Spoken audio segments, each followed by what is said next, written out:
Sí, buenas tardes. Mi nombre es Alan Farid Hernández.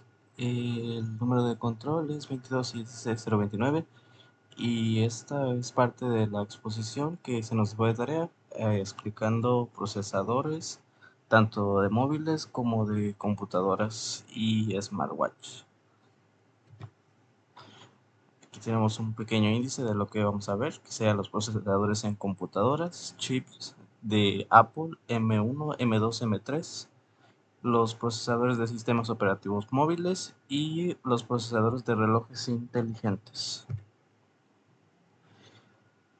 Bien, los procesadores de computadoras son también conocidos como la CPU o la unidad central de procesamiento. Es el componente principal de un ordenador que se encarga de ejecutar las instrucciones de los programas y de hacer posible la computación. Pocas palabras, sería algo así como el corazón o el cerebro. En el caso de las computadoras tenemos el ya conocido Intel en su serie Core, que estos abarcan desde la serie i3 hasta la i9, que sería la más poderosa o la más potente en cuestión de computadoras.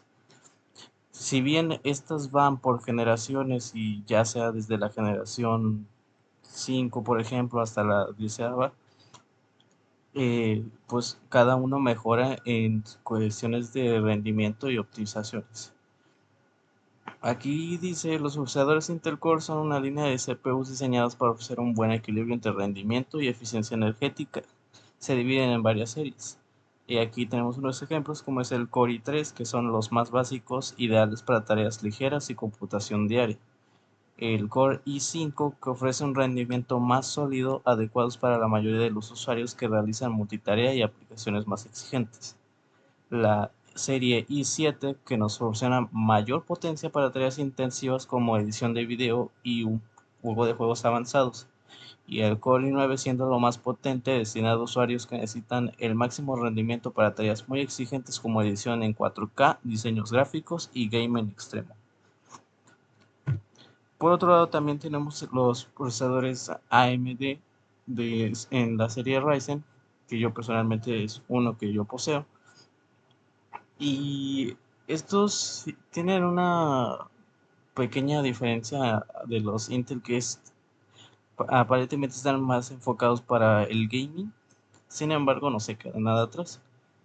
Aquí tenemos unos ejemplos que sería el Ryzen 3, que es de lo más básico, adecuado para tareas cotidianas y uso general. Ofrece un buen rendimiento a un precio accesible. El Ryzen 5, que ofrece un equilibrio entre costo y rendimiento, ideales para multitarea y aplicaciones más demandantes como juegos de nivel medio y trabajo de productividad. Aquí el Ryzen 5 es el que yo poseo en mi computadora.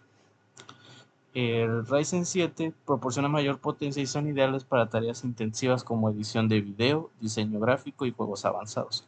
Ofrecen más núcleos e hilos para un mejor rendimiento en multitarea. Ryzen 9, siendo el modelo más potente diseñado para usuarios que requiere el máximo rendimiento para tareas profesionales como edición 4K, modelado 3D y gaming extremo. Este ofrece una gran cantidad de núcleos e hilos. Y adicionalmente tenemos el Ryzen Threadripper, que estos procesadores están orientados a estaciones de trabajo y tareas extremadamente exigentes. Ofrecen la mayor cantidad de núcleos e hilos para un rendimiento sobresaliente en aplicaciones profesionales y multitarea intensiva. Cada serie tiene diferentes generaciones y modelos que mejoran en rendimiento y eficiencia con el tiempo. Y bueno, aquí está la laptop que es de mi uso personal. Aquí podemos ver algunas de sus características. Como les decía, es un procesador Ryzen 5. Tiene una memoria RAM de 8 GB. Tiene un almacenamiento de 512. Un sistema operativo Windows Home en su versión 11. Tiene una tarjeta gráfica integrada, en este caso de AMD. Conectividad de Wi-Fi 5, Bluetooth 5.0, un puerto USB tipo C, que solo es para transferencia de datos, no para carga. Dos puertos USB 3.2 tipo A, un puerto HDMI, un lector de tarjetas micro CD, conector para auriculares y micrófono combinado, cámara web HD y batería de hasta 7 horas de duración aproximada. Y bueno, en conclusión con este tema de los procesadores, a pesar de que ambos son demasiado buenos y cada uno de estos nos brinda muchísimas funciones, me iría por un Intel por la razón de que están un poquito más optimizados a las áreas de trabajos y a la hora de abrir programas 3D o incluso a la hora de programar. Ahora hablaremos de los procesadores M1, M2 y M3 por parte de Apple. El Apple I fue lanzado en noviembre del 2020, tiene una arquitectura ARM, 8 núcleos en el CPU, 4 de alto rendimiento y 4 de alta eficiencia, y de 7 a 8 núcleos de GPU. Su rendimiento introdujo un gran salto en términos de rendimiento y eficiencia energética en comparación con los procesadores Intel usados anteriormente en Mac.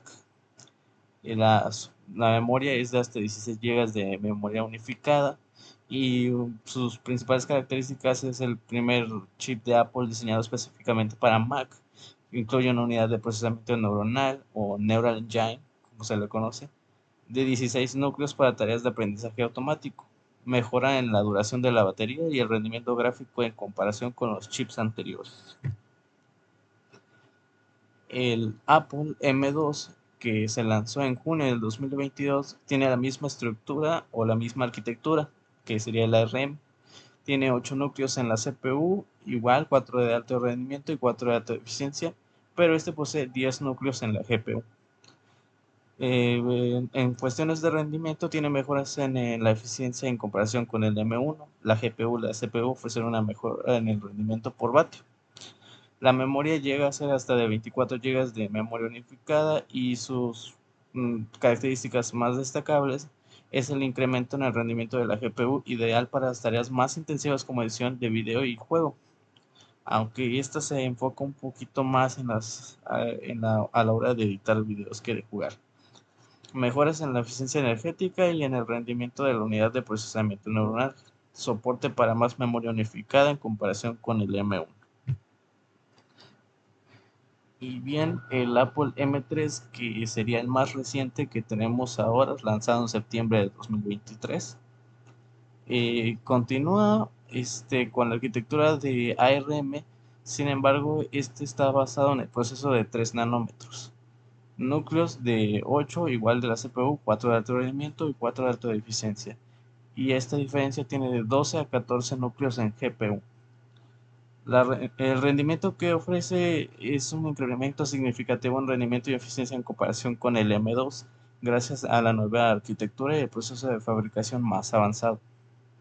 La memoria de hasta 36 GB de unificada, y lo más destacable de este procesador sería el rendimiento general de la CPU y la GPU con optimizaciones en el rendimiento por vatio, avances en la unidad de procesamiento neuronal y en las capacidades gráficas ideales para aplicaciones y juegos más exigentes, así como también la reducción en el consumo de energía y mejoras en la eficiencia térmica. Y bien, en conclusión, si tendría que elegir alguno de estos tres procesadores, me iría por un M2. Creo que este es demasiado potente en la actualidad. Su hermano mayor, el M3, es mejor, sí, en muchas de sus características, pero solo por un poquito, y el M2 no se queda nada atrás. Entonces, creo que es una buena opción a la hora de considerar comprar una Mac. Bien, vamos a hablar ahora de los procesadores de los sistemas operativos móviles. Bien, en Android hay una gran variedad de fabricantes. Sin embargo, el mercado está dominado por dos grandes marcas, las cuales serían Qualcomm y MediaTek, siendo los procesadores más conocidos en los teléfonos, que estos serían el Qualcomm Snapdragon y los MediaTek Dimensity. Samsung también maneja una línea propia de procesadores, la cual es Exynos, que lamentablemente no sobresale mucho ante estos dos gigantes. En el caso de Apple, como siempre, se manejan con sus propios procesadores, estos conocidos como A Bionic, y estos constan de una gran lista de versiones según los años. siendo el más reciente y su más poderoso procesador en móviles el A18 Pro. Esos procesadores suelen ser mucho más potentes a la hora de hablar de rendimiento de inteligencia artificial, ya que están optimizados de una manera impresionante. Y esto generalmente así suele ser con los procesadores de Apple. Y bien, como conclusión, creo que me gustaría experimentar más con un procesador a Bionic, ya que estos suelen tener un mejor rendimiento y en general una mejor experiencia. Así que sería una buena experiencia pues probar uno de estos. Bien, y ya por último hablaremos de los procesadores en relojes inteligentes. Bien, para los relojes inteligentes, Apple siempre aquí con sus procesadores propios, siendo el S-Series, que va desde el S8 hasta el S9 actualmente. Los procesadores E-Series están diseñados específicamente para los Apple Watch, proporcionan un rendimiento eficiente y capacidades avanzadas en términos de procesamiento de datos, conectividad y seguimiento de salud. Los modelos más recientes como el S9 ofrecen mejoras en velocidad y eficiencia energética, así como en su procesamiento de datos relacionados con la salud y fitness. En el caso de los Watch dedicados a los Android, tenemos Qualcomm, que es Snapdragon Wear Series, en este caso, el Wear 4100 o el 4100 Plus. El Qualcomm es un proveedor clave para los procesadores de los relojes inteligentes Android. La serie Snapdragon Wear está diseñada para ofrecer un equilibrio entre rendimiento y eficiencia energética en dispositivos portátiles. El Snapdragon Wear 4100, por ejemplo, mejora el rendimiento general, la duración de la batería y la conectividad en comparación con sus predecesores. También por el lado de la Android tenemos a MediaTek, siendo su procesador el MT2601, que ofrece un procesador para relojes inteligentes que proporciona un buen rendimiento para aplicaciones básicas y seguimiento de fitness. Está diseñado para ser eficiente en términos de consumo de energía, lo que ayuda a extender la duración de la batería. También tenemos su versión mejorada MT2632.